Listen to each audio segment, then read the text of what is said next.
Good evening, everybody. Thank you for coming to WMEAC's annual meeting. Great to see you all here. My name is Ann Piskus. It's not working. How does it work? Oh. Is it working now? Yes, it is. Okay, then I'll just hold this. Anyway, good evening, WMEAC members, fans, and friends. It's great to see you all here this evening. My name is Ann Piskus, and I have the honor of serving as president of WMEAC's board of directors. I'm also beginning my 5th year as a board member.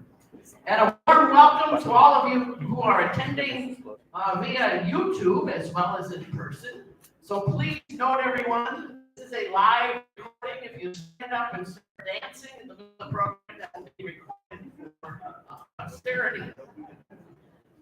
I hope that you've been enjoying the delicious, environmentally friendly, plant-based hors d'oeuvres from Kangaroo Kitchen.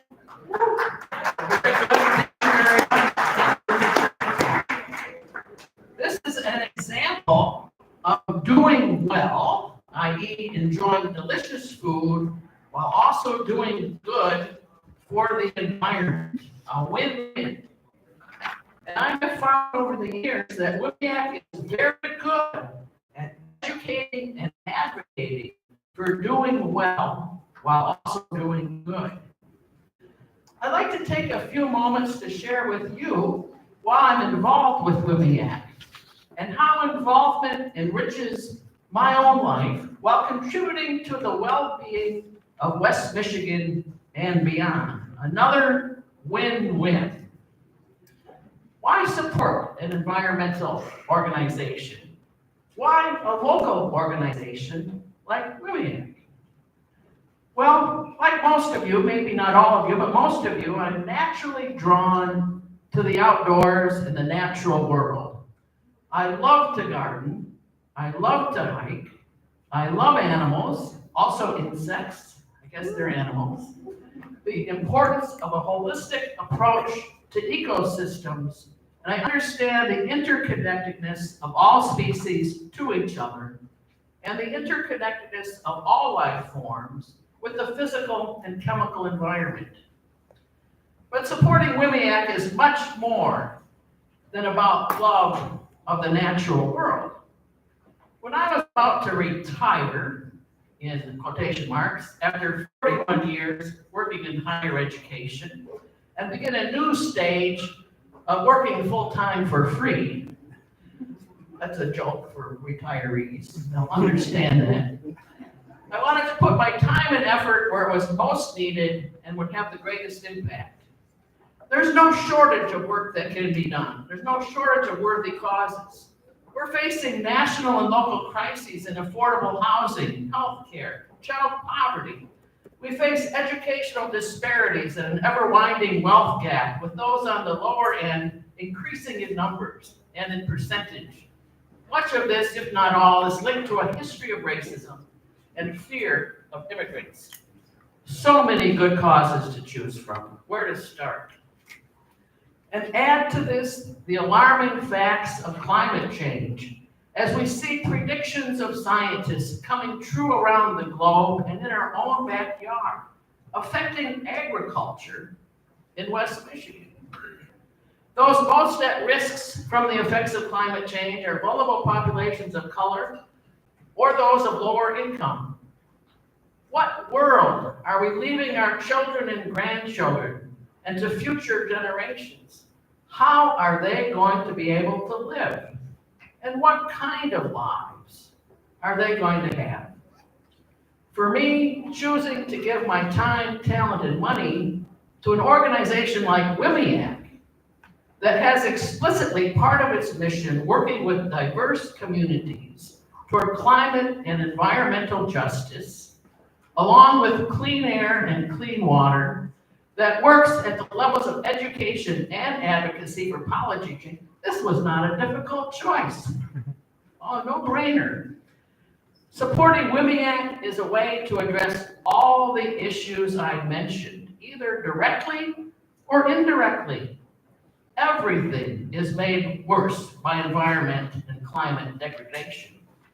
And what good are affordable homes, strong educational institutions, good childcare, if we can't eat or breathe and have no water? I want to address basics first. Contributions to WMEAC are not just applying Band-Aids to fix immediate needs that will need to be fixed in the same way again tomorrow and the next day, but rather contributing to WMEAC and its programs in education and advocacy is an investment in the future of our community with long-term impacts. For me, that's very attractive. WMEAC is also a local West Michigan organization attuned to the needs and voices of those in West Michigan. Time, talent, and money contribute to WMEAC benefits the West Michigan communities that I love and enjoy. I feel that I can have a great impact giving locally, and I can see the impact of my contributions. If I don't give to WMEAC in my community, who will? Right? Not someone in Seattle. They have Seattle to worry about. So how has my life been enriched by WMEAC? I promise that engaging with WMEAC is a win-win proposition. Doing well by doing good. One, it's easy to be depressed by the facts of climate change, by the neediness and suffering of people around us. The antidote is to do something. Be engaged. I don't have time to be depressed. There are many ways to engage with WMEAC. You can go to the website and talk to board members. We'll let you know, and staff people.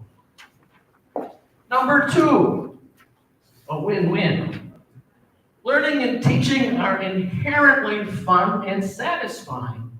WMEAC provides opportunities for learning and teaching.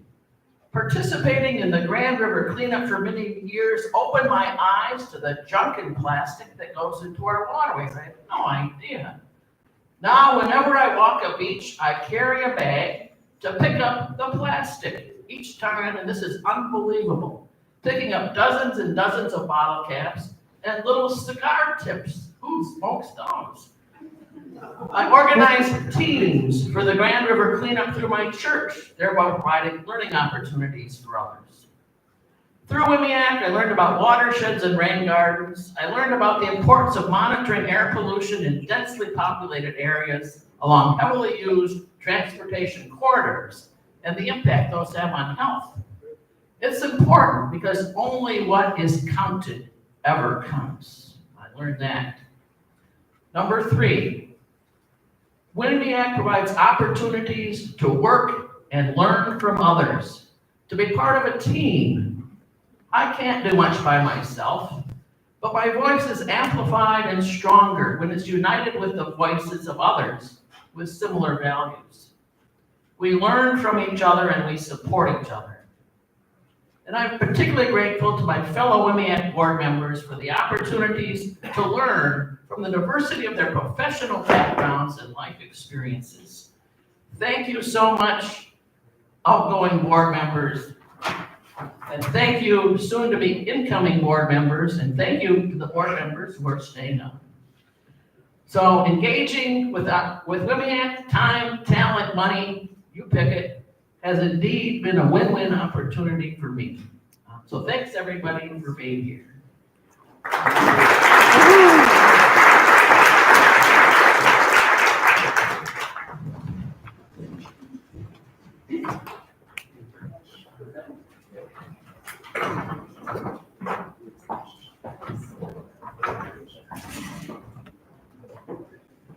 Hey everybody, thanks for being here.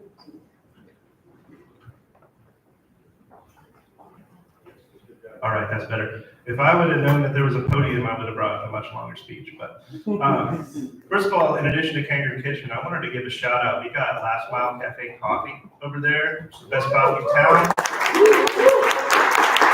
And I want to give a big thanks to the staff here at the Center for Community Transformation and working behind the scenes tonight to make this all happen too. Finally, a big thank you to my own WMEAC staff, the board, and volunteers, and all of you for coming out. This is the first you'll hear from me, but not the last, so I'm sorry about that. I'm just going to give us a quick overview of a couple of victories that I feel like the organization had this year. Some of you in here were a part of that. You were all part of it in spirit, right? Let's start off with the 20th Mayor's Grand River Cleanup. It's hard to believe we've been doing that for 20 years. I've been at WMEAC for 7 years, so started way before my time. Some of you in here may have even participated in the very first one. But this year, you've seen some of the stats that popped up. We had over 500 volunteers. We had elected officials that came out and represented 6 cities. We also had some state and federal representation. And even, believe it or not, bipartisan people from both parties that got up and spoke about the importance of the environment. Something that's pretty rare in this day and age. As you've seen probably on the statistics that have been up on the slideshow, over 7,200 pounds of trash, 12 miles of the river shoreline cleaned, and we only found 1 Lime scooter this year. I think we found 2 a couple of years ago after Lime debuted. We do try to return those to Lime because we're an environmental organization. Secondly, I know some people in here were at this event. We hosted an IRA birthday celebration. We had Representative Skolton. That's the Investment Recovery Act. That was back in August. We worked with the West Michigan Sustainable Business Forum, or as they're now known, the Michigan Sustainable Business Forum, out at the Rapid. And it was a pretty cool event. Like I said, I know some of you all were out there. I saw you there. We had a big birthday cake for the IRA. And while Representative Skolton didn't vote for it because she wasn't in office yet, we are trying to make sure that she stands up for climate-related provisions that are in that IRA Act as they come under attack right now in Congress. We completed our first full year of the MICOR Adopt a Stream monitoring program. Again, that's been up on the board a little bit, but this is where our staff had trained people in the community to go out and just essentially learn what makes for healthy water. And we take data on that, we report that to the state. It really helps to create a good database of how our water health is doing here locally as well as the whole state of Michigan. WMEAC continued to bring state and federal funding to environmental work in our community through green stormwater infrastructure, through a state-based grant, and urban agriculture through a USDA-based grant. And then finally, it's something I'm really proud of here, and I know a number of people in this room were involved. We brought a fair amount of public pressure during the comment period as part of a statewide coalition as DTE was working on their integrated resource plan. I won't go into the boring details of that, it's really wonky, but basically our energy companies have to present a plan to the state every year, how they plan to present reliable power, how they will bill us for that power, that's an important one, and how they will compensate us for losses if things happen, like the power goes out. And you say your fridge is out for a week and you don't have food. And we actually got, I'm quoting here, a thrilling win for clean energy. That's a quote from the Environmental Law and Policy Center on DTE's integrated resource plan. We didn't get everything that we want, and we rarely do in the environmental movement, but we have been able to get DTE and consumers to consider things like if you lose your food, if you lose medicine, things like that, and getting people reimbursed for losses that they take because the energy companies don't get the power back on time. And until we get to that community-based solar and we get to where we've got control of the power, that's the best we can do. So we're going to keep bringing it to power, kind of keep bringing it from the bottom up, as WMEAC does, get you all involved, get you along for the ride. At this point, I'm going to turn it back, I believe, to our board president. My list went away. Elaine's going to actually come up. All right, Elaine Isley, Deputy Director, WMEAC. Sorry, I lost my run of show. I'll be back. Thank you all.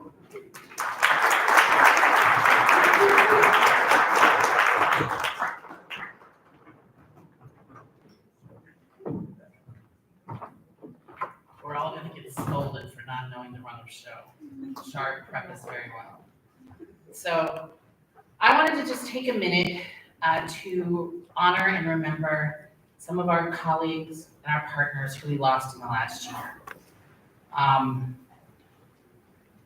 When you're ready, Kyle.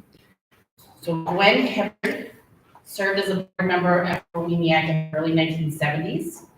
She continued her support for WMEAC throughout her lifetime.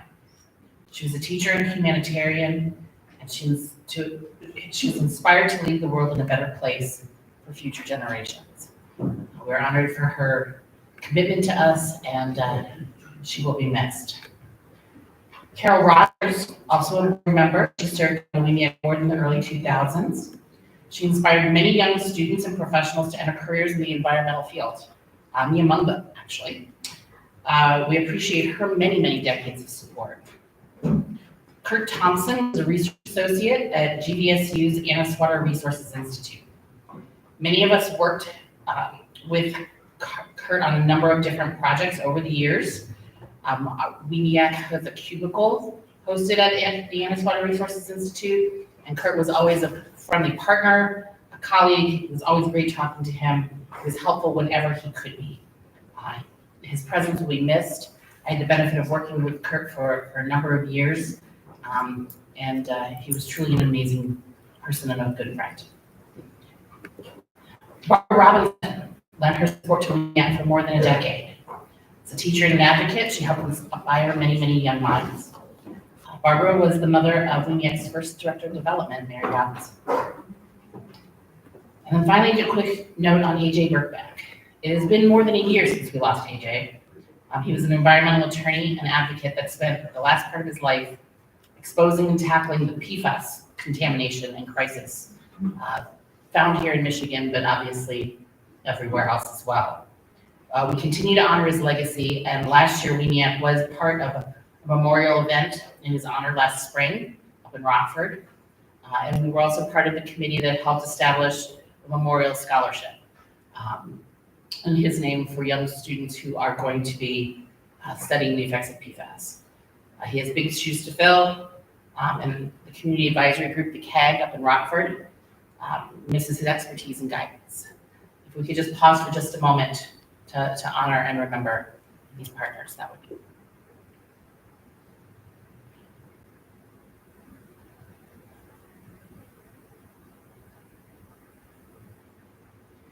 Thank you. With that, I think we do now turn it over to Anne.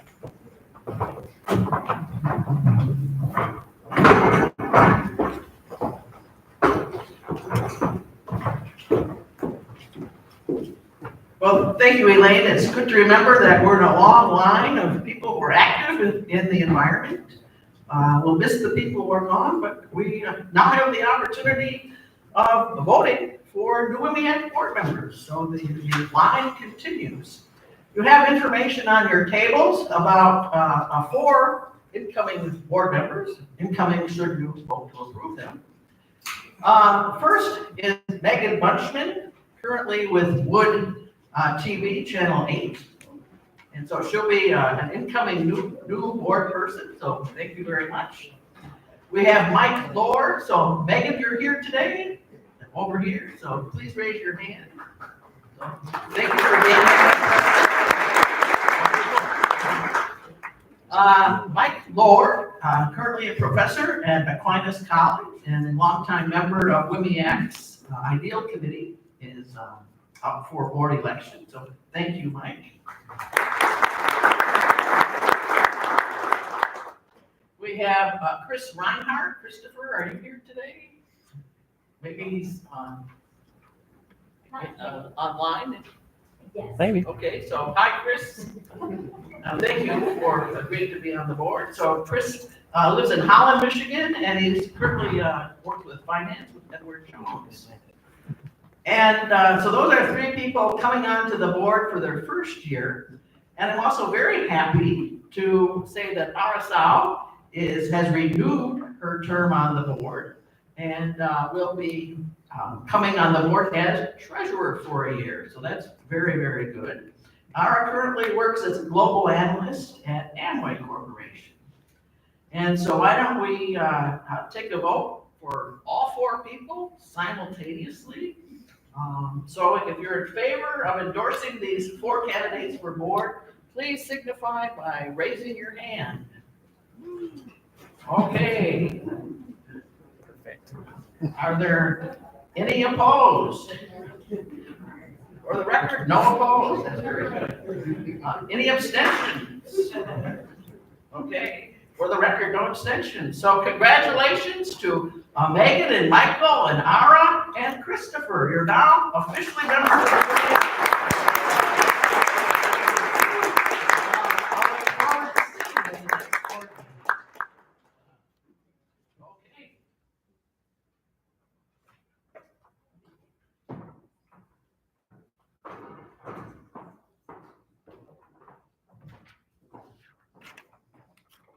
All right, I told you I wasn't done. Real quickly too, any of our other board members who are here, would you mind to just stand up and wave? I know we had some folks that had to leave.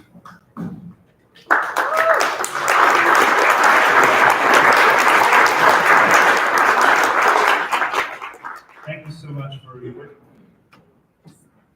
So the first award presentation I'm going to be making is not here tonight, so I can say whatever I want about it.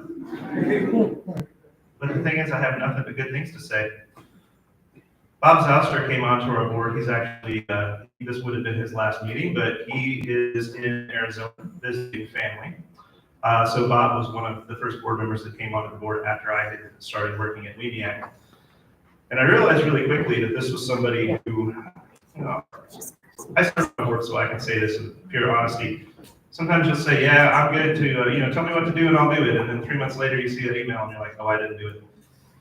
Bob, on the other hand, would come and ask what he could do. We'd give him something to do, and it would be done faster than I can imagine.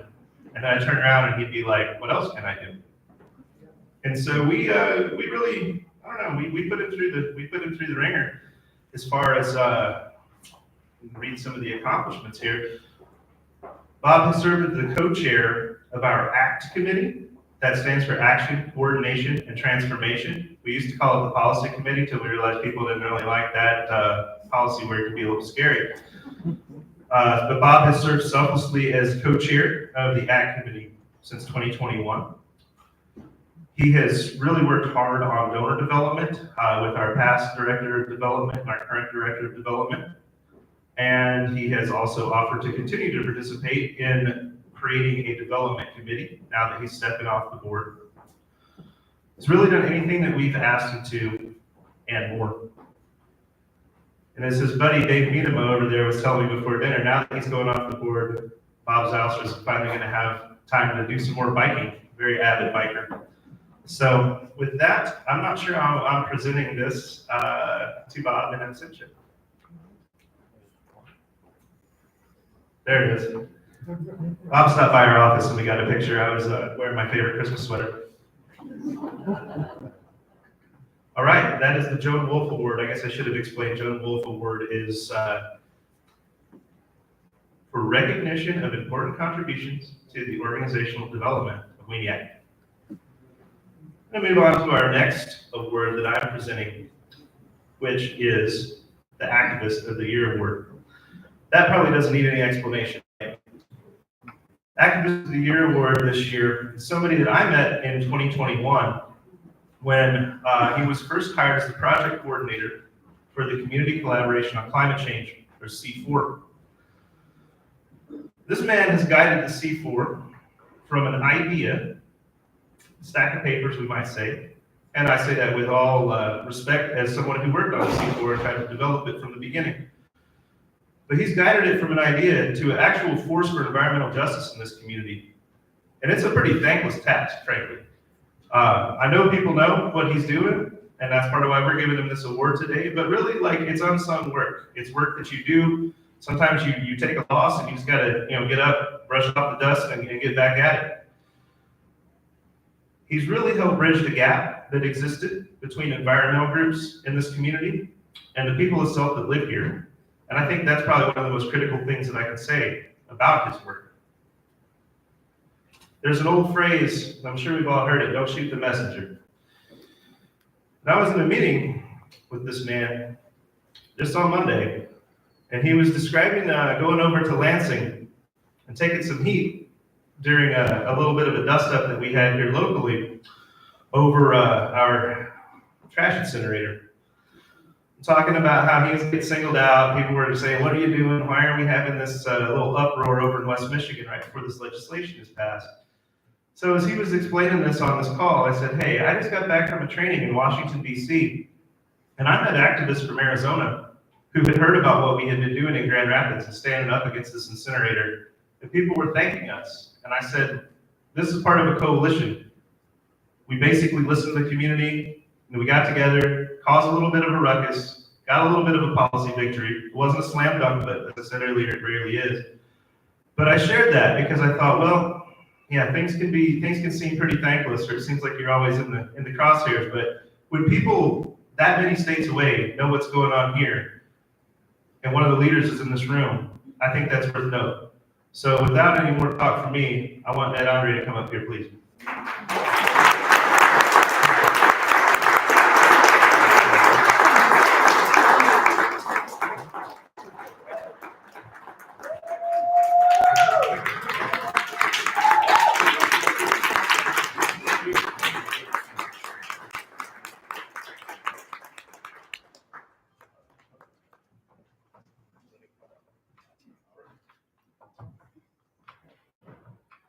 Well, thank you very much, Bill, and thank you so much, WMEAC.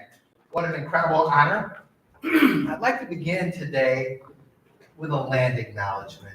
One of the traditions that we have in C4, the community collaboration on climate change. In fact, everybody hold up your fist right here and go, community collaboration on climate change.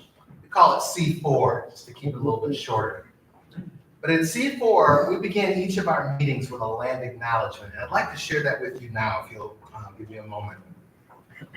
We want to acknowledge that we are here on the beautiful ancestral lands of the Anishinaabe people, the people of the three fires, the Ojibwa, Odawa, and Potawatomi. We recognize the sovereignty of Michigan's indigenous nations and historic communities, both those who live here now and those who were forcibly removed from their homelands. We want to express gratitude and appreciation to the indigenous people across this continent who have been living and caring for this land from time immemorial, who are still here and will always continue to be present in this place. We begin with that land acknowledgement just to center ourselves in that C4 was designed as a climate justice organization. And what we mean by climate justice is this: those who contributed the least to climate change are hit disproportionately by climate change. They're hit first, and they're hit worst. And so C4, we stand on the shoulders of those that went before us. If anybody remembers back to the CSP, the Community Sustainability Partnership, a project that arose out of academia. And the academics looked at climate justice and said, what needs to be done? And they identified there's no leadership that allows those folks to the table. So we need to get the BIPOC community to the table. Black, indigenous, people of color, Latinos, Asians. We include, in fact, the youth, any marginalized voice, disabled folks, the elderly. And C4 wants to get those people to the table. We want to give them climate justice training and leadership skills.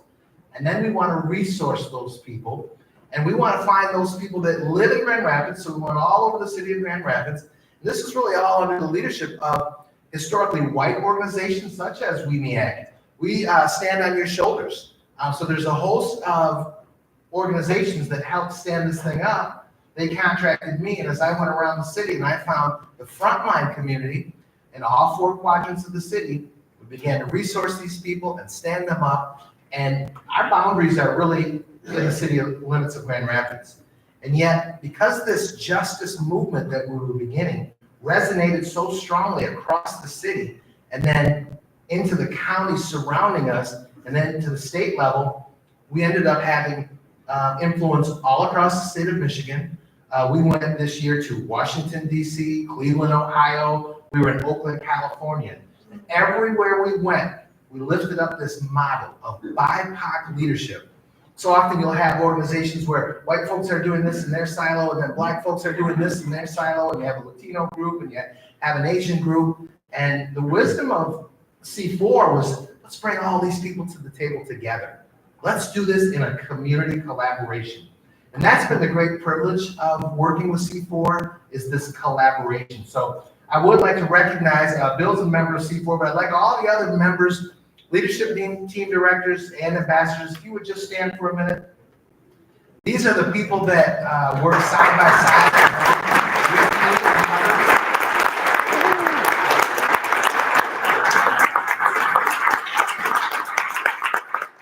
It's been a real labor of love in our parts. When you bring a BIPOC group together, you do get Indigenous folks want their justice issues lifted. Black folks want their justice issue lifted. And so you get some tension. It's not always easy. The road can be rocky.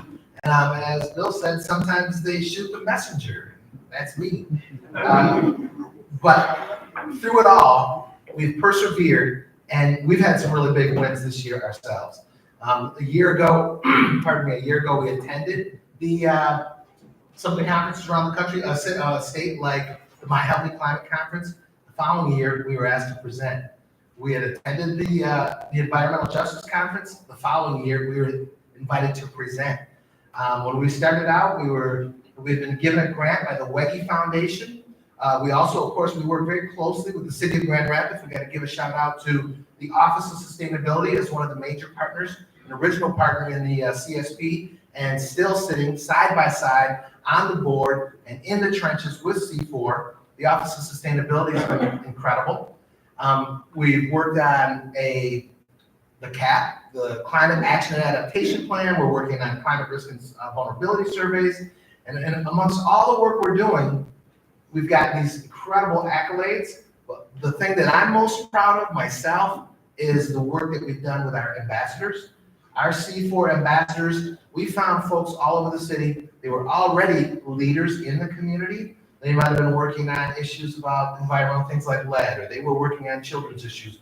But when we brought them together, we really can identify that there's an intersection with climate justice issues, environmental justice issues, and even social justice issues. So it's a movement that encompasses all of us. And it's like as my good friend Terry Gates likes to say from Healthy Plant Strategies, it's an emergency. So when we got our organization stood up, then we said 2023 is going to be a year of action. We stopped with all the meetings, well, we still have meetings. We stopped with all the planning, well, we still be planning. But we decided to get out into the community. We had our launch event right here, and then we went out into the community, and we began doing all kinds of incredible work, which then brought some fundraising. And we landed a project. If you saw Just Air Solutions, we brought 7 air quality monitors to the 49507 region. We put up these air quality monitors. Anybody remembers the smoke storm that we had this summer? Nobody knew anything about air quality. It looks blue and sunny. It looks great outside. Hey, there's stuff in the air you do not want to be breathing. But those forest fires really brought to everyone's attention. Air quality matters. We got involved with Plaster Creek Stewards, did a lot of work with Plaster Creek Stewards, bringing native plants, working on watersheds, because the water is important. And we partnered with an organization out of Oakland, California, the Greenlining Institute. They said, look, if your communities are victims of redlining, and I know you all know what redlining is about, if you're victims of redlining, we're going to greenline the block. We applied for a grant, we landed it, and so we'll be working on a rideshare program, introducing electric mobility, multimodal forms of transportation to the frontline community. People who can't get access to electric vehicles, we're going to provide that access to electric vehicles.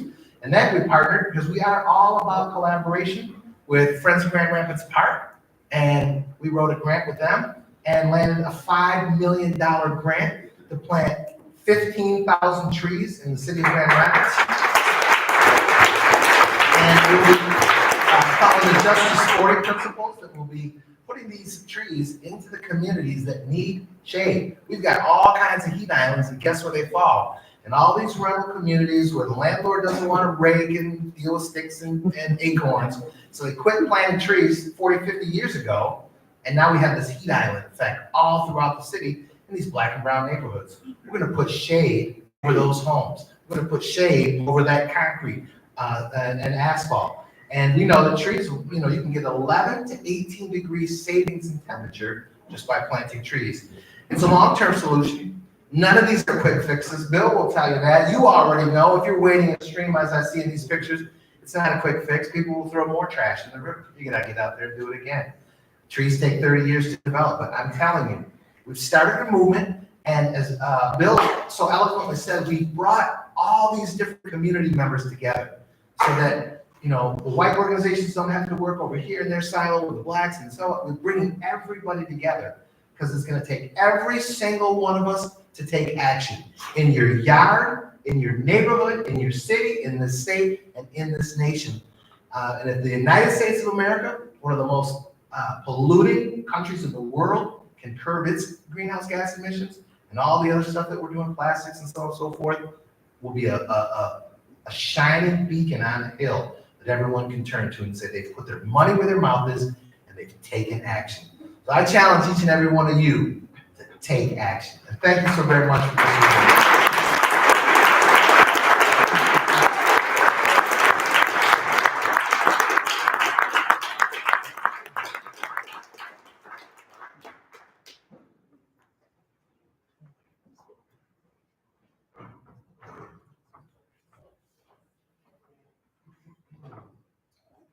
All right, thank you, Ned.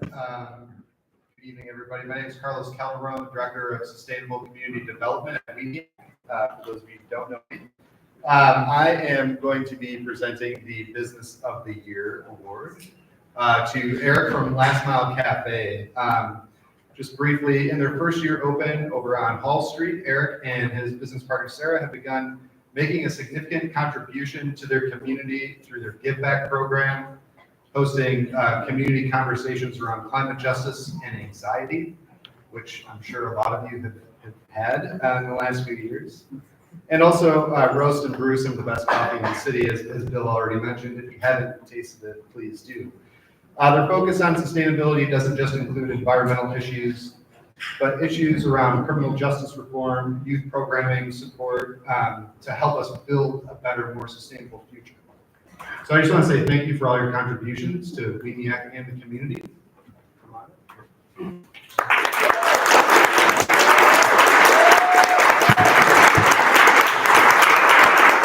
I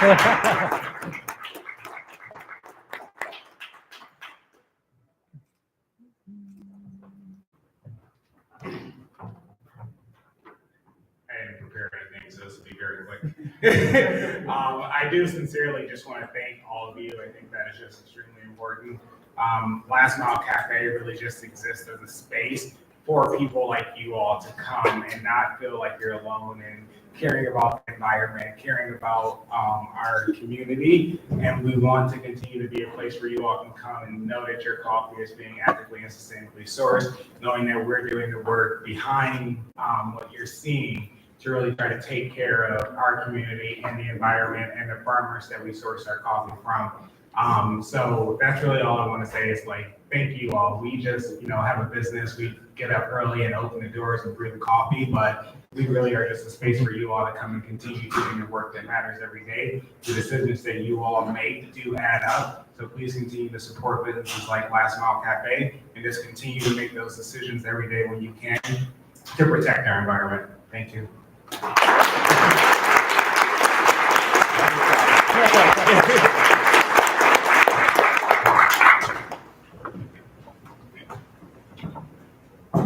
All right.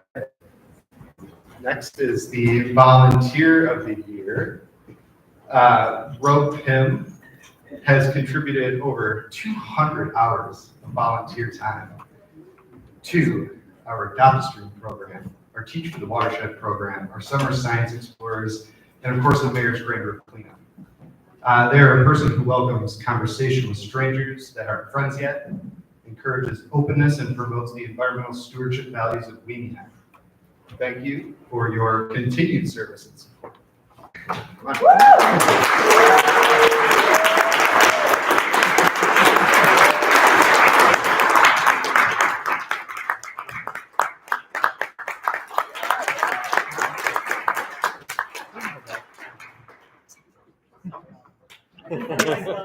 So it's kind of silly to get an award for just doing what I love, but I really appreciate it.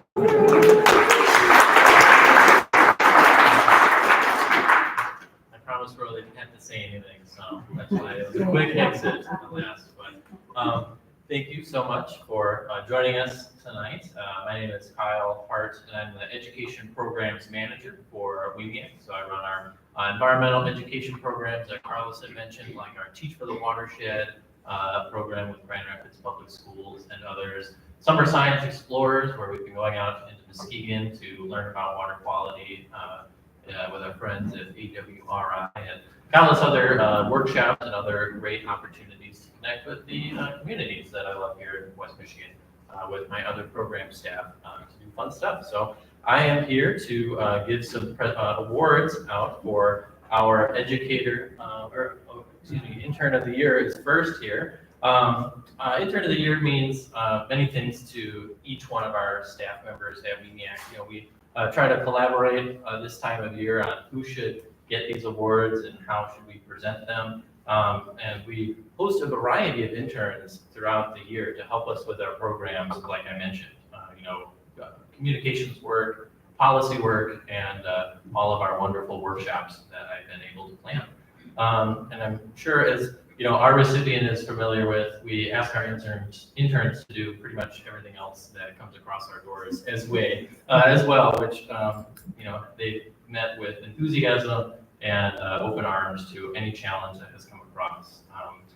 To me, our intern of the year, this individual, I wanted to recognize for their enthusiasm and their passion for, saving our damn planet, as they've put it. They've given me such inspiration to continue on and toil for sustainability and for environmental advocacy in West Michigan. It's very refreshing. They're a font of creativity, and it's been wonderful to see all the solutions that they've taken upon themselves to present for our environmental education programs and our outreach, for our cleanup and other things like that.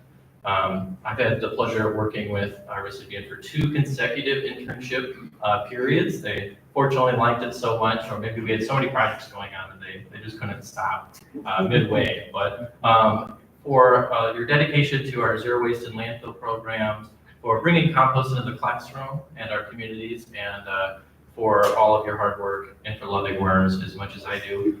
Thank you so much. Liberty, please come up here, and if you could join us, congratulations.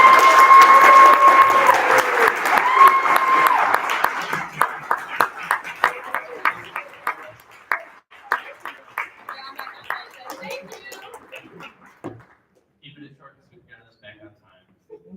Carol, would you mind hitting next on the slide there for me, or arrow over that way?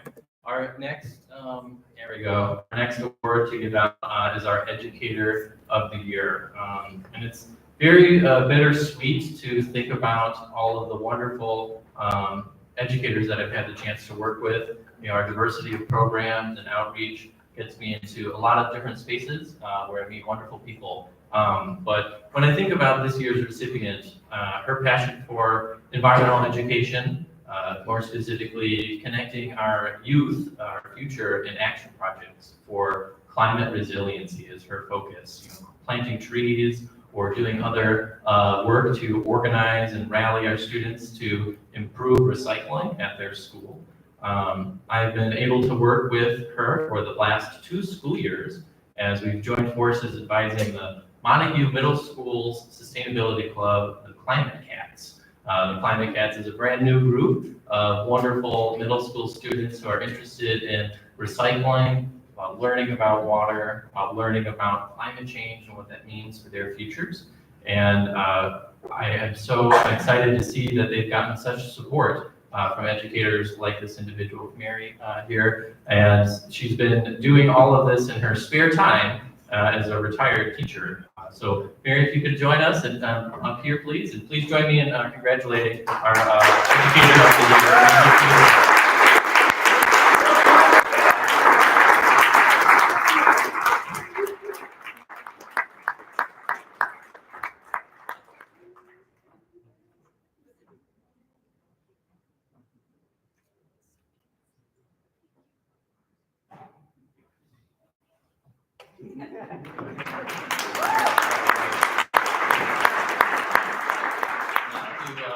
Welcome to the stage, Elaine Ainsley, for our next award.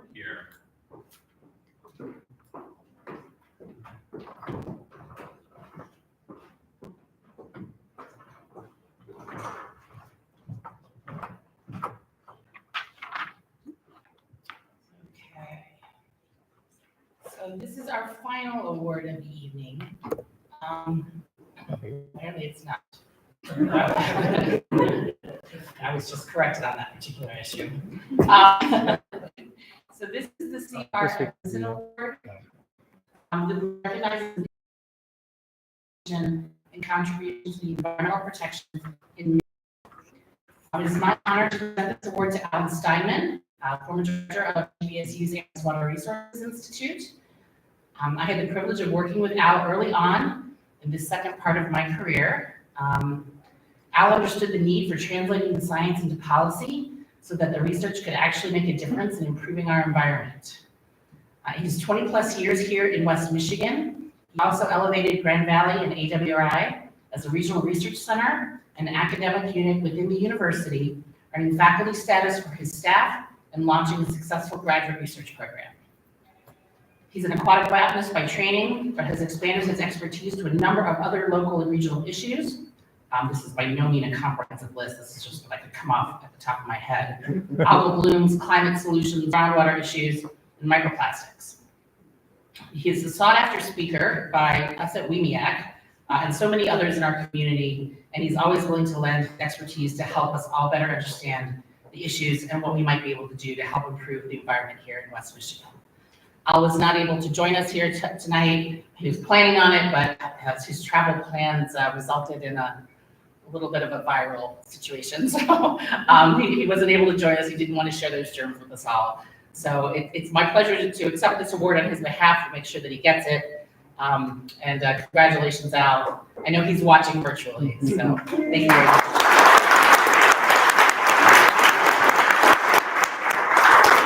I don't know what this last award is, but I was asked to, before we go too much further into the program, to make sure that we acknowledge our staff.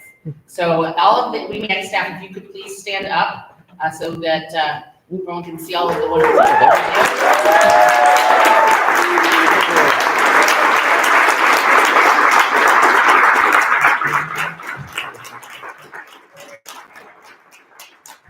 So final shout out from me to all of our staff, all of our volunteers, and all of our partners that make this great. I don't know who I'm turning this over to. Oh, Carlos. Oh, I'm sorry, yes. Marshall is not here because Marshall is at the state by personal invitation.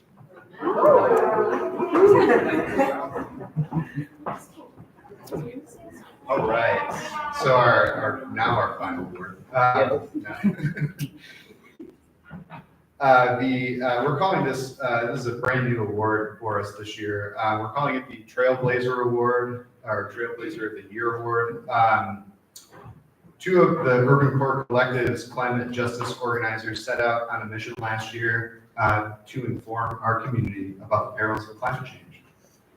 The Green Rapids podcast has featured a variety of local activists, some of you are in this room tonight, advocates and educators working in the climate justice space, giving perspectives from West Michigan that aren't often included in the national or global conversations. So thank you for providing the opportunity for our community to engage in complex and challenging conversations. Nancy and Aaron, you want to come up and receive this?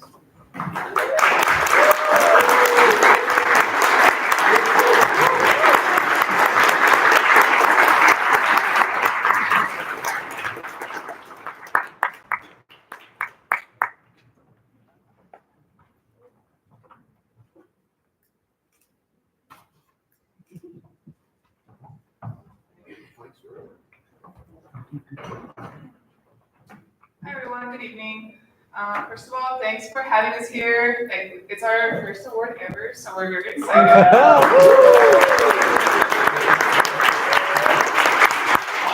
And thanks to Carlos. Carlos is actually one of the people that we interviewed on the podcast, so I highly recommend that episode if you want to hear even more about the watershed than you already do by being here. I also want to thank Sergio for hiring us in the first place. Obviously, like I said before, we don't work in a silo, and it really takes community to make a difference. So I'm grateful to everybody who's doing the work.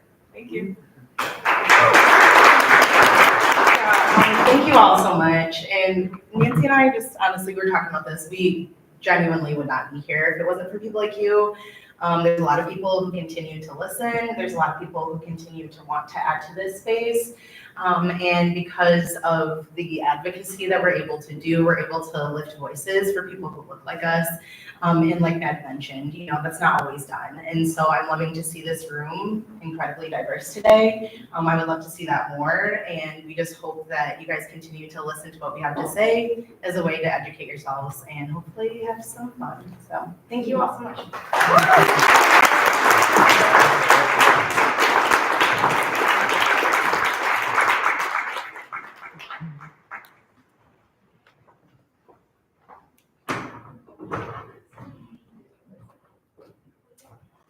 Hello, everybody. I'm Ed Cole, and I'm an outgoing board member here at WMEAC. Been on the board for 2 terms plus about an extra year, so 7 years. It's really been a great experience for me and been privileged to serve.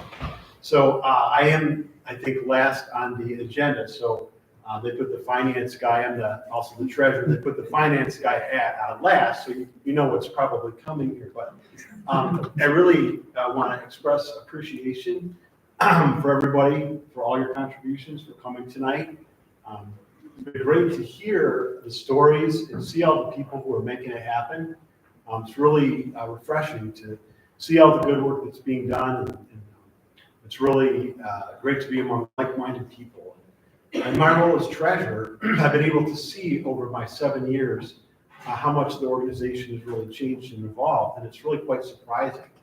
And I promise I won't be too long because I know there's a social time, and since I'm all this between you and that, I'll keep it short here. But in the 7 years, WMEAC has literally doubled its revenue, which has allowed it to extend its reach, both in terms of the breadth of what it's doing, and also,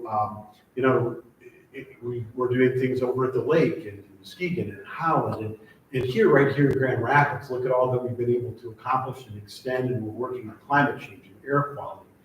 It's really just things that we weren't able to do as much of. So it's through your gifts and your generosity that we're able to do that. So thank you for that. And I will just call your attention on each table in the center is a QR code. And then also, if it's handier, on your little bookmarks that's on everybody's spot is a QR code. So I'm hopeful that tonight we can raise enough money. I would love to put a big goal out that if everyone could contribute, maybe it would be enough to fund an intern and maybe set somebody on an environmental journey. So that's my ask, is that maybe we could get participation from everybody and see what we can do for that.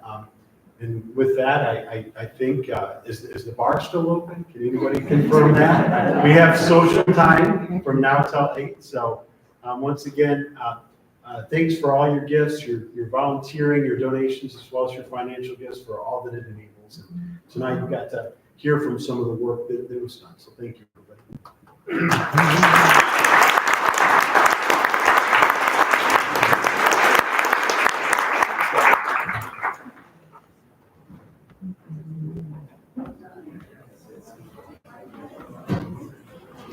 Where is my mouse?